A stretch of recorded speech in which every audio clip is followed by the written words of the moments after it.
Hello दोस्तों, अगर सोम प्रदोष व्रत कर रहे हैं तो इसकी कथा का श्रवण जरूर करना चाहिए। कथा अनेक हो सकती हैं, जिसमें से एक कथा इस प्रकार है। एक नगर में एक ब्राह्मणी रहती थी। उसके पति का स्वर्गवास हो गया था। उसका अब कोई आश्रयदाता नहीं था, इसलिए प्रातः होते ही वह अपने पुत्र के साथ भीख मांगने निकल पड़ती थी। भिक्षा से ही वह स्वयं अपने पुत्र का पेट पालती थी। एक दिन ब्राह्मणी घर लौट रही थी। उसे एक लड़का घायल अवस्था में कर्राता हुआ मिला। ब्राह्मणी दयावश उसे अपने घर ले आई। वह लड़का विदर्भ का राजकुमार था। शत्रु सैनिकों ने उसके राज्य पर आक्रमण कर उसके पिता को बंदी बना लिया था और राज्य पर नियंत्रण कर लिया था, इसलिए वह मारा मारा फिर रहा था। राजकुमार ब्राह्मण पुत्र के साथ ब्राह्मणी के घर रहने लगा। एक दिन अंशुमती नामक एक गंधर्व कन्या ने राजकुमार को देखा तो वह उस पर मोहित हो गई। अगले दिन अंशुमती अपने माता पिता राजकुमार से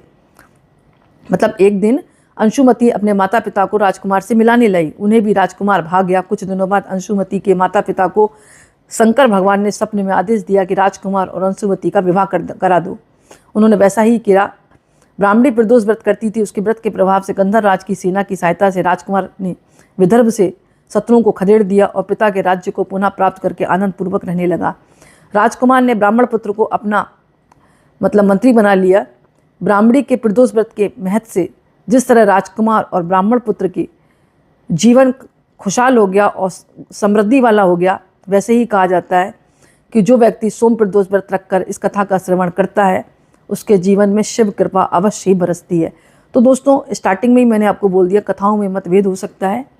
ये कथा थोड़ी सी अच्छी लगी जो मैंने आपके साथ शेयर करी। ये कथा का लघु रूप है, तो इसको आप अगर सुनते हैं तो भी आपको पूर्ण फल प्राप्त होता है। इसके अलावा सोम प्रदोष की रात 8 दीपक 8 दिशाओं में जरूर जलाएं।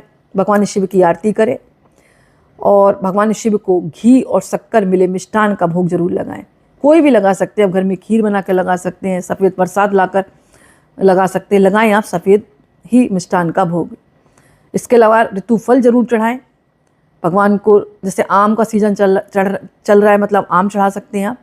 बाकी अपने आधार पर थोड़ा सा आप जागरण भी कर सकते हैं रात के 12 बजे, लेकिन कथा जरूर सुने, इसका बहुत ज़्यादा महत्व है। और भगवान को जैसे कहते हैं ना, हर श्रृंगार के फूल लाकर माला बनाकर आप पहना सकते हैं। भगवान को बहुत प्रिय है। जिनकी शादी नहीं हो रही उनके लिए उपाय बहुत अच्छा है, और प्रार्थना करें। माता पार्वती भगवान शिव का गठबंधन करें, बचे हुए धागे को वहीं छोड़ दें। एक दीपक ऐसा जलाए जो रात्रि भर जलता रहे। तो इस तरह आप भगवान शिव की पूजा करते हैं। और बेलपत्र के नीचे आप दिया जरूर जलाएं। बेलपत्र के नीचे दिया जलाने के साथ साथ मीठे जल से बेलपत्र को सींचे, अपनी मनोकामना बोलें, परिक्रमा करें, धागा बांध दें। कहा जाता है कि बेलपत्र के नीचे